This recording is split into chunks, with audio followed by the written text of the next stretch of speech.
우리 주님께서 마가복음 9장 보시면 높은 산에 올라가셔서 제자들과 함께 기도하기 위해서 따로 3명, 베드로, 요한, 야고보 3명 데리고 올라가셔서 기도하신 후에 몸이 변형이 되십니다.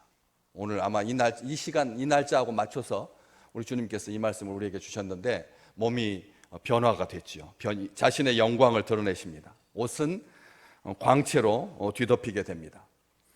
그리고 엘리야와 모세가 나타나서 예수님과 대화를 나누고 제자들은 자신들이 무슨 말을 하는지도 알지 못할 정도로 황홀하기도 하고 두렵기도 하고, 그리고 하늘에서는 이런 소리가 들리죠. 이는 내 사랑하는 아들이니 너희는 그의 말을 들으라.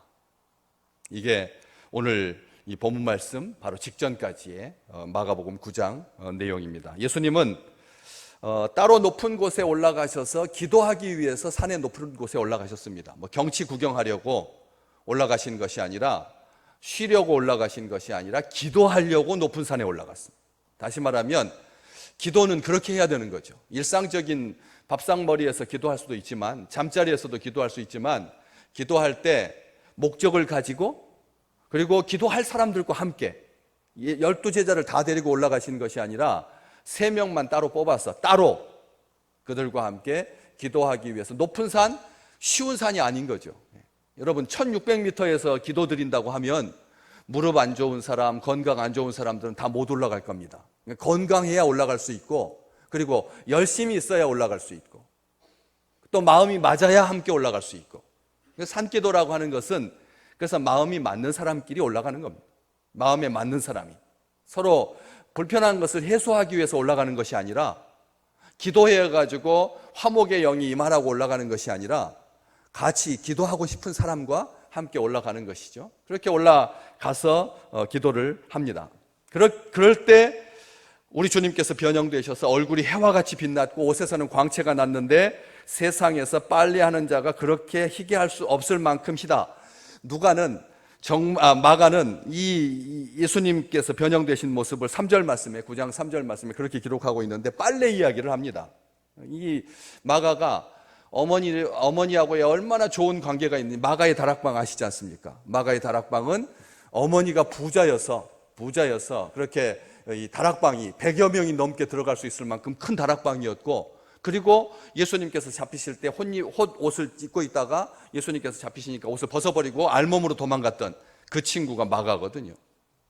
베드로의 제자이고.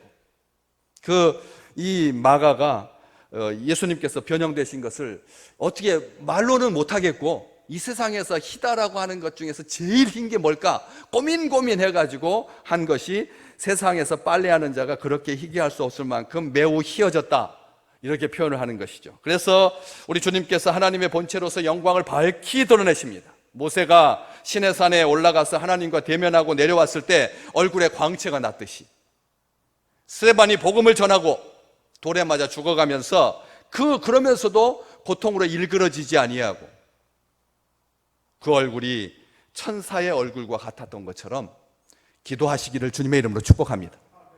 기도하면 뭐가 변한다고요? 얼굴이 변해진다. 얼굴이 환해진다. 옷에서 광채가 난다. 저는 그런 간증 제가 했던 적 있지 않습니까? 제가 정말 괴롭게 기도했을 때, 정말 괴로워서 미칠 것 같아가지고, 이게 목회의 길인가? 목회를 해야 되나 계속? 이게 한국 교회가 이런 식으로 가서는 안 될 건데 해가지고 금식하면서 기도했을 때 저는 몰랐어요.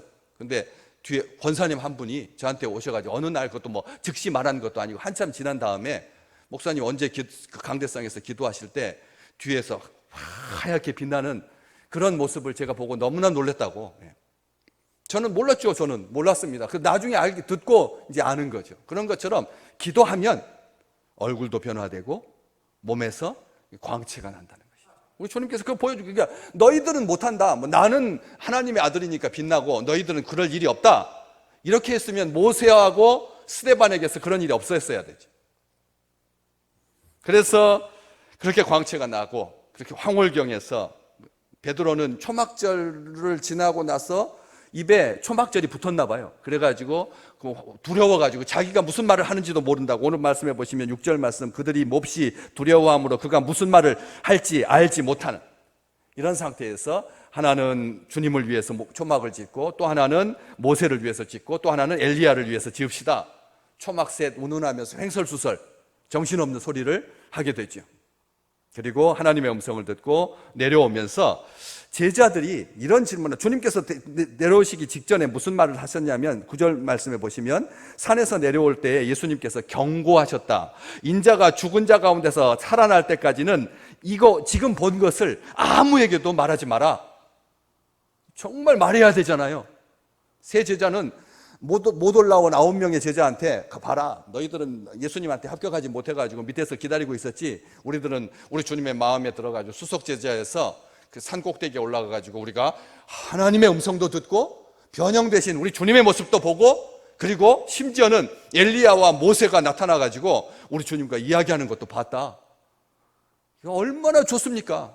얼마나 황홀한 말씀입니까? 간증 중에 간증. 이 세상에 이런 간증 어떻게 안 할 수가 있겠습니까? 당연히 해야 되고 마땅히 해야 되죠. 그런데 우리 주님께서 그러지 말라고 하십니다. 다시 여러분들한테 말씀드립니다. 이 간증보다 더 큰 간증이면 하십시오. 하나님의 음성을 듣고 우리 주님께서 하얗게 변화된 거 보고, 그리고 엘리야와 모세가 나타나서 우리 주님과 이야기하는 그 모습을 보셨으면 주님께서 그것도 하지 말라고 했는데, 거기까지는 제가 이해를 하겠습니다. 그리고 그렇게 간증하실 수 있습니다. 그 외의 간증 다 깊죠. 내가 예수님 만난 것보다, 이 베드로, 야고보, 요한이 만난 예수님보다 내가 만난 예수님이 더 실제적이고 더 구체적이고 더 자랑하고 싶잖아요. 압니다.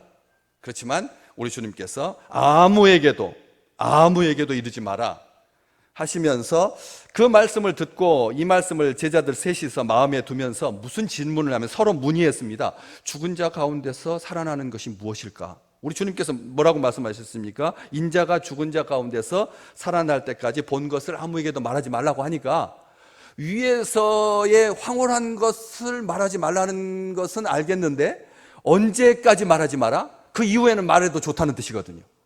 우리 인자가 죽은 자 가운데서 살아날 때까지만 말하지 말라 그랬으니까, 그냥 그 죽은 자 가운데서 살아나시면 말해도 좋다는 뜻으로 해석하면 되잖아요.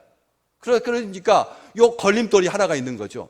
빨리 말하고 싶은데 우리 주님께서 인자가 죽은 자 가운데서 살아날 때까지, 그때 그게 무슨 뜻이냐? 죽은 자 가운데서 살아나는 것이 무엇일까? 진짜 궁금하죠. 왜냐하면 그 이전까지 죽은 자가 살아난 경우가 없었으니까. 그 이전까지는 아무리 하나님 나라 해도 문둥병, 나병, 중풍병이 낫기도 하고 열이 떨어지기도 하고 못 걷는 자가 걷기도 하고 여러 가지 일들이 있지만 죽은 자가 살아나는 경우는 없었거든. 그렇기 때문에 죽은 자 가운데서 살아나는 게 뭘까라고 하는 것이 궁금했는데, 그렇게 궁금해하면서도 정작 질문은 어떻게 하냐면, 오늘 말씀해 보시면 무엇일까 하고 2의 11절 말씀, 이게 본문 말씀이죠.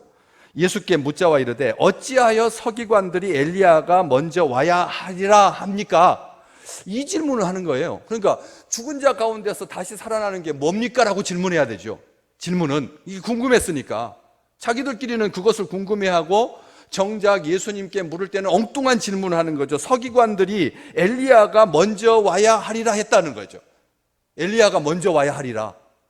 도대체 이게 오랫동안 같이 그들을 겪으면서 제자들의 마음속에 뭔가 이게 좀 불편했던 거죠.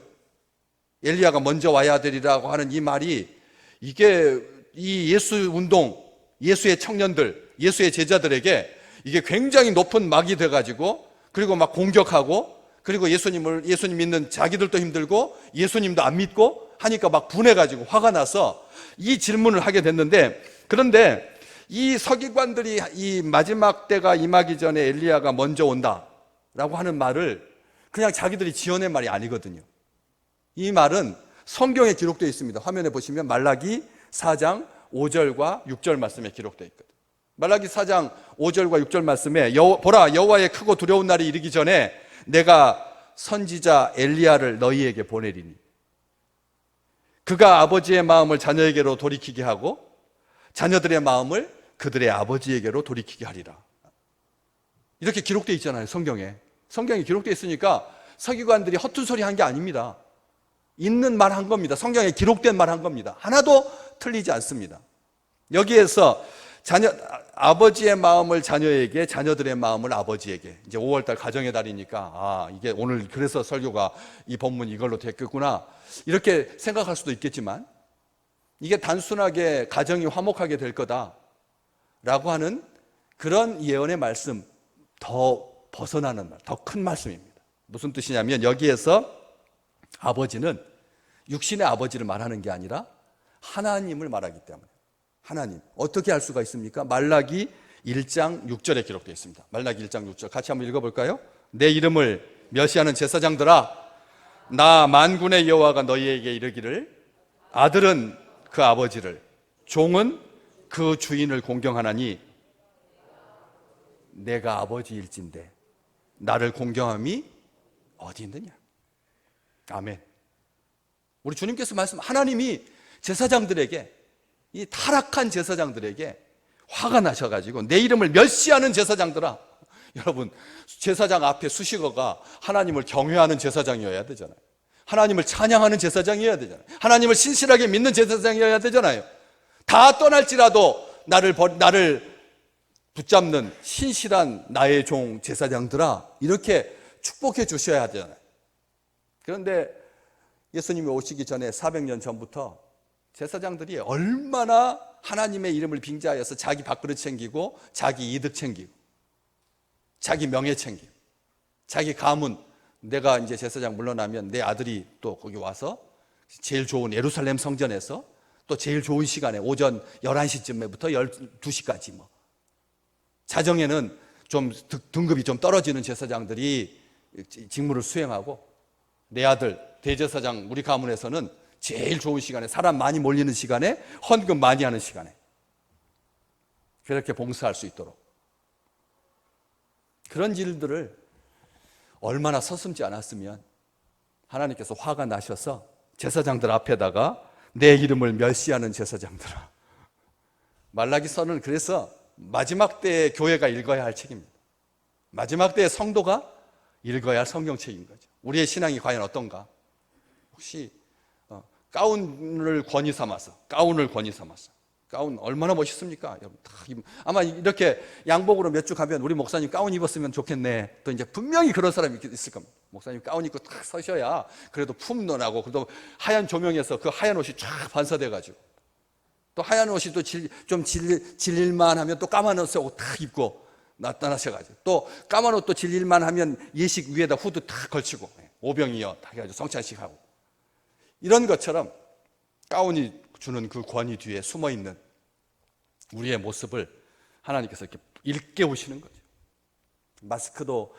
마스크 이제 벗어도 된다고 하는데 아직도 더 쓰고 다니시더라고. 바깥에서는 사실 벗어도 불법 아닌데 다 써도 1m만 떨어지면 아무런 감염이 안 되는데도 요즘 다 쓰고 다니. 왜? 써보니까 별로 안 불편하거든요. 3년 동안 적응이 돼가지고 숨 쉬는 것도 안 불편하고, 게다가 이 밑에 신경 쓸 일 없으니까, 밑에 신경 쓸 일이 없으니까 요 눈만 딱 이렇게 하면 되니까 다들 이렇게 복면 강도하듯이 이렇게 딱 쓰고, 사람 만나기도 얼마나 편한데요.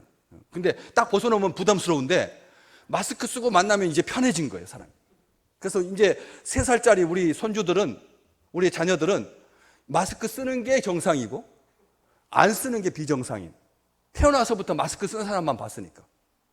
이런 시대입니다. 우리가 이것을 벗었을 때 하나님 앞에 우리의 아름다운 모습이, 하나님 앞에 사랑하는 성도들에게 그런 아름다운 모습이 서로 축하가 되고 격려가 되시기를 주의 이름으로 축복합니다. 그래서 이렇게 마지막 엘리야 때 이 제사장들이, 이 엘리야가 먼저 와서 그래서 아버지의 마음을 아들에게로, 자녀에게로, 자녀의 마음을 하나님께로, 아버지께로. 아버지는 하나님이라는 뜻입니다. 그래서 엘리야의 역할은 아버지의 마음을 자녀에게로 돌이키게 하고, 자녀들의 마음을 그들의 아버지에게로 돌이키게 하는 것이 엘리야의 역할인 것이죠. 그런데 성경에 기록된 이 말씀 가지고 서기관들이 예수 믿는 주의 백성들을 얼마나 아프게 했으면, 얼마나 핍박했으면 하나님 말씀 가지고 예수 믿는 사람들, 예수를 미워하고 대적하고 죽였다는 거죠. 말씀 가지고. 다른 걸로 죽인 게 아니라 요 말씀 가지고 서기관들의 의도는 뻔했습니다. 예수님께서 메시아가 아니라는 거죠. 왜냐하면 예수가 만약 메시아라면 예수보다 먼저 누가 와야 되죠? 엘리야가 와야 되니까. 엘리야가 와야 되는데 엘리야가 안 왔거든요. 자기들 생각에 엘리야가 올 때는 어떻게 진짜로 구약시대 지금으로부터 700년 전 엘리야가 700년 전 사람이거든요. 그러니까 700년 전에 엘리야는 어땠어요? 엘리야 선지자는 불말과 불병거를 타고 기적을 일으키고 했으니까 자기들의 역사 속에서 엘리야가 다시 온다라고 하는 것은 알고 있는데 엘리야가 진짜 나타난 적이 없었던 거예요. 자기들의 생각에. 그런데 그렇기 때문에 메시아가 될 수 없다는 거예요. 그들의 영향을 받은 사람들은 예수님을 그리스도로 메시아로 그래서 받아들이지 않은 거예요. 예수님을 기껏 생각한 것이 어느 정도로 생각했느냐면 엘리야 정도. 예수님이 엘리야다. 어디에 나옵니까? 8장 28절. 앞쪽 이렇게 펴놓으셨으니까, 지금 9장 펴놓으셨으니까 28장 딱 보시면 9장 8장이니까요. 바로 옆에 페이지에 8장 28절 같이 읽어볼까요? 제자들이 여짜와 이르되 세례 요한이라 하고 더러는 엘리야, 더러는 선지자 중에 하나라고 하나이다. 예수님께서 빌립보 가이사랴 여러 마을로 나가시면서 길에서 제자들한테 사람들이 나를 누구라고 하더냐 질문하니까 제자들이 우리 주님께 어떤 사람은 당신을 세례 요한이라고도 하고 또 어떤 사람은 뭐라고 한다고요?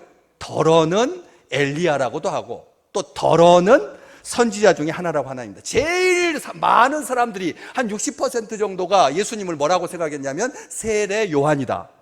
그 세례 요한하고 헷갈린 거예요. 왜냐하면 세례 요한하고 우리 주님하고는 이종사촌간이니까 얼굴도 비슷하고 최고 그 시기도 비슷해. 6개월 차이밖에 안 나니까. 그래서 예수님인지 세례 요한인지 헷갈린 거예요.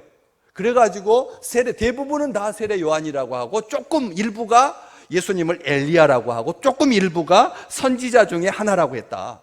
이 정도라는 거예요. 사람들이 서기관들의 영향을 받아가지고 예수님에 대해서 생각하고 있는 것이 고작 세례 요한, 엘리야, 고작이라고 하는 말을 써서 제가 죄송합니다. 그렇지만 사람들은 예수님에 대해서 기껏해야 그 정도로 생각하고 있었다는 거예요. 그러니까 예수님께서 엘리야라면 메시아가 아닌 거죠. 예수님 다음에 누가 와야 돼요? 메시아가 오는 거니까. 지금까지 이스라엘 백성들은 예수님은 선지자 중에 하나입니다. 이게 놀랍죠? 놀랍지 않습니까? 우리는 다 예수님인데 바깥에 있는 중동 지역에 있는 그 모든 사람들은 예수님을 선지자 중에 하나. 그래서 선지자 중에 하나이기 때문에 더 큰 선지자가 마호메트인 거예요. 마호메트여가지고 예수님은 마호메트보다 더 떨어지는 등급이 좀 낮은 선지자에 불과합니다. 아직까지도. 이런 것. 그런데 여기에서 이제 반전이 일어나는 거죠. 우리 주님께서 말씀하십니다. 이미 엘리야가 왔다고 13절 말씀. 오늘 본문 말씀 보시죠. 그러나 내가 너희에게 이르노니 엘리야가 왔으니 기록된 바와 같이 사람들이 함부로 대우하였느니라. 여기에서 엘리야가 왔다고 하십니다. 사람들이 함부로 대했다고 합니다. 오늘 설교 제목이죠. 사람들이 함부로 대우하였느니라. 오늘 설교 제목입니다. 예수님께서 왔다고 합니다. 어디에 무엇에 근거해서? 기록된 바와 같이 성경에 기록되어 있다. 이 기록된 바와 같이를 성경 말씀을 강조하고 계시는데 한 번 더 강조하신 겁니다. 12절에도 인자에 대하여 성경에 기록되어 있다. 내가 많은 고난을 받고 멸시를 당하리라. 이사야서 53장에 보면 우리 주님께서 멸시를 당하고 고난당하신다. 구체적으로 예언되어 있다. 그게 나에게 해당되는 예언의 말씀이다. 그리고 내 앞서 온 엘리야 벌써 이미 와 있고 내가 메시아니까 내가 먼저 와 있고 그래서 그 먼저 온 엘리야는 사람들이 함부로 대했다. 그것도 성경에 기록되었다. 기록된 대로 성경에 엘리야를 괴롭힐 거다라고 하는 것을 사람들이 함부로 나중에 다른 마태복음에 보면 임의로 대우하였더라. 여기 우리 마가는 함부로 대했다고 되어 있는데 마태복음 17장 12절에서부터 13절 12절 13절 같이 읽어볼까요? 내가 너희에게 말하노니 엘리야가 마태복음 17장 12절 13절 엘리야가 이미 왔으되 사람들이 알지 못하고 임의로 대우하였도다. 인자도 이와 같이 그들에게 고난을 받으리라 하시니, 또 다음에 그제서야 제자들이 예수께서 말씀하신 것이 세례 요한인 줄을 깨달으니라. 아멘. 아멘. 여기에서 우리 주님께서 이 나보다 먼저 온 이미 왔다 엘리야가, 그리고 인자도 고난을 받는다라고 성경에 기록되어 있다. 인자도 이와 같이 그들에게 고난을 받으리라 성경에 기록되어 있다. 그렇게 설명을 해주니까 그때사 제자들도 예수님보다 엘리야가 먼저 와 있구나, 우리 주님께서 주님이구나 깨닫게 되었다는 거예요. 그때사. 그러니까 사람들은 전혀 모르는 거죠. 엘리야가 먼저 왔는지, 인자가 고난을 받고 멸시를 당한다라고 한 말을 해석이 안 됐습니다. 왜? 메시아는 고난 당해서는 안 되니까. 메시아는 지금 로마의 정권을 물리치고 이스라엘을 회복시킬 그런 다윗과 같은 성군인데 무슨 고난, 무슨 죽음. 나무에 달려서 죽을 일이 없는, 그럼 나무에 달리는 것은 저주받은 거니까 그렇게 다 오해하고 있었는데, 제자들도 마찬가지. 서기관들이 그렇게 한 질문이 이해가 안 된 거예요. 억울하기도 하고, 엘리야가 먼저 와야 된다고 하면서 예수님은 메시아가 아니다라고 공격하니까 이 질문을 가지고 물어본 거죠. 엘리야가 진짜로 그 서기관들의 말대로 아직 안 왔다면 우리 주님은 메시아가 아닌데, 그렇잖아요. 서기관들의 말대로라면 엘리야가 아직 안 왔으니까 우리 주님은 메시아가 아닌데 하면서 의구심도 있고, 그래서 우리 주님께 이제 숨은 질문을 한 거죠. 겉으로는 서기관들의 질문을 한 거지만 자기들도 변화산에서 그렇게 예수님께서 영광 가운데 엘리야와 모세와 더불어서 이야기하시고 하나님께서 사랑하시는 아들이고 너희는 그의 말을 들으라고 하고 그렇게 말해줬는데도 아직까지도 밀어내서, 제자들이 베드로, 야고보, 요한이 밀어내가지고 예수님에 대해서 확정짓지 못한 거예요. 우리 주님께서 하나님의 아들이라고 하는 것을, 메시아라고 하는 것을 몰랐던 거예요. 그래서 우리 주님께서 설명해 주니까 그때서 깨닫게 된 것이죠. 우리 주님 아예 단정적으로 세례 요한이 엘리야라고 말씀하신 것이 마태복음 11장 13절에서 14절에 기록되어 있습니다. 한번 볼까요? 마태복음 11장 13절 14절. 모든 선지자와 율법이 예언한 것은 요한까지니 만일 너희가 즐겨 받을진대 오리라 한 엘리야가 곧 이 사람이니라. 아멘. 세례 요한이 바로 오리라고 예언되어 있는 엘리야다. 우리 주님께서 단도직입적으로 세례 요한이 엘리야다. 그런데 성경책에 보면 세례 요한은 자기 스스로 엘리야인 줄 몰랐어요. 엘리야인 줄 몰랐어요. 그러니까 사람들이, 유대인들이 보낸 사람들한테 네가 그리스도냐, 네가 엘리야냐 물었을 때 나는 엘리야가 아니다라고 그랬거든요. 나는 엘리야가 아니라고 대답합니다.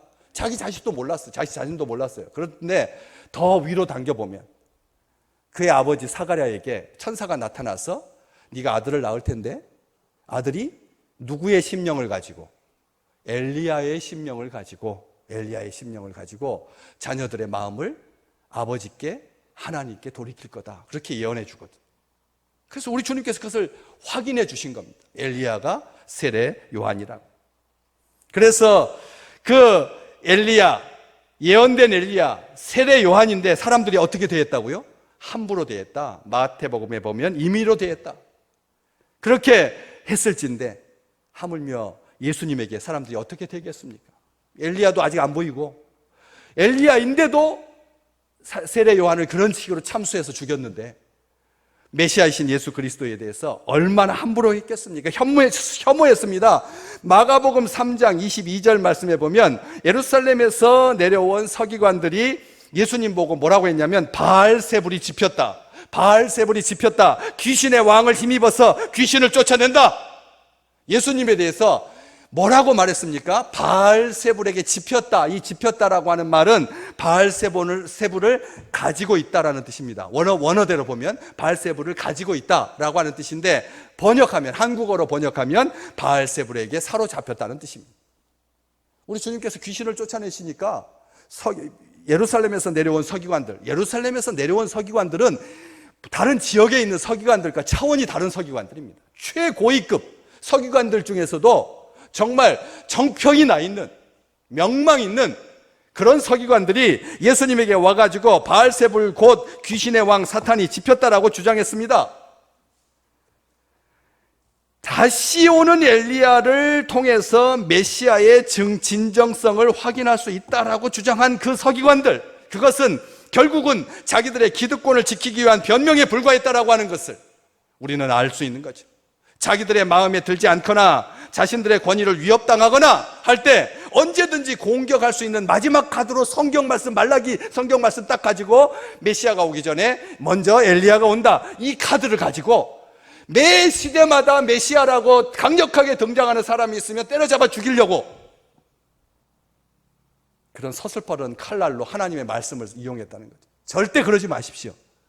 어떠한 경우라도 말을 해야지 성경 말씀을 가지고 자녀들을 이렇게 하거나 아니면 세상을 정죄하지 말라는 거예요. 하나님의 말씀 가지고 세상을 판단하지 말라는 거예요. 서기관들이 그랬으니까 예수님을 향하여서 그 카드, 먼저 엘리야를 보내리라 하는 그 말씀 가지고 예수님을 핍박했으니까. 우리 주님 성경 말씀은 그런 대로 그렇게 해석해서는 안 된다. 누가복음 24장 25절에서부터 27절 말씀. 미련하고 선지자들이 말한 모든 것을 마음에 더디 믿는 자들이여, 엠마오로 내려가고 있는 제자들에게 우리 주님께서 하신 말씀, 그리스도가 이런 고난을 받고 자기의 영광에 들어가야 할 것이 아니냐 하시고, 이에 모세와 모든 선지자의 글로 시작하여 모든 성경에 쓴 바 자기에 관한 것을 자세히 설명하시니라. 성경을 볼 때는 어떻게 보셔야 된다고요?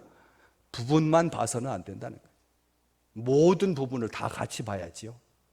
그래야지 서기관들처럼 되지 않는다는 거예요.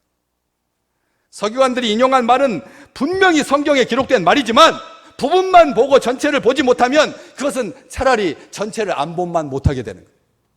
성경을 어설프게 읽고 그걸 가지고 다른 사람들한테 설명하려 들지 마시라는 거예요. 가르치려고 들지 말라는 거예요. 성경을 어설프게 읽고 차라리 하나님께 기도하십시오. 하나님, 저들의 마음을 변화시켜 달라고. 그렇게 기도하는 게 낫지 부분만 아는 걸 가지고 전체를 아는 것처럼 하기 쉽습니다. 그렇잖아요. 제일 위험한 인물이 목사입니다. 성경책 한 주간 동안 한 절도 안 읽고 한 장도 안 읽고 강대상에 쓸 수 있거든요. 그렇잖아요. 여러 가지 성경에 관한 책들은 많이 읽는데 성경 말씀을 안 읽고 그런 위험이 있습니다. 그렇기 때문에 이 주님은 성경에 기록된 말씀대로 인자의 고난도 이루어질 것이다 라고 하셨습니다. 오늘 말씀에 그렇게 말하고 있는 거지 않습니까? 우리 주님께서 말씀하시기를 12절 말씀에 엘리야가 과연 먼저 와서 모든 것을 회복하거니와 어찌 인자에 대하여 기록하기를 많은 고난을 받고 멸시를 당하리라 하였느냐? 이 질문은 의문문의 형식, 질문의 형식을 빌어서 성경에 기록된데도 인자가 고난을 받는 거다. 왜 그 부분만 빼고 읽느냐? 인자가 많은 멸시를 받고 고난을 받고 멸시를 당한다라고 하는 것이 성경에 기록된, 나는 그것을 인정한다. 나는 그걸 인정한다.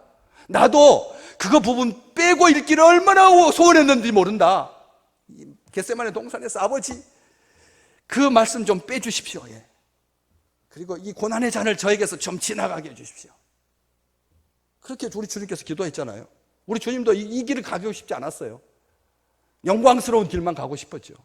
모세와 엘리야와 더불어서 이야기 나누는 그런 주님의 모습으로 기록되는 것이 훨씬 더 아름답잖아요. 근데 우리 주님 그 마지막 기도에 뭐렇게 기도하십니까? 그러나 내 원대로 마옵시고 아버지의 뜻대로 되기를 원하나이다. 여기서 아버지의 뜻대로는 성경에 기록된 대로, 성경에 기록된 대로. 오늘 이 말씀이 우리 세대를 살리실 겁니다. 이 시대를 살릴 것입니다. 기록된 말씀대로 모든 것이 다 밝혀지고 또 성취되어서 하나님 영광 받으시고 자신의 고난도 반드시 이루어질 것이다. 엘리야에 대한 예언이 세례 요한에게서 이루어진 것처럼 그런 축복을 누리시기를 주의 이름으로 축복합니다.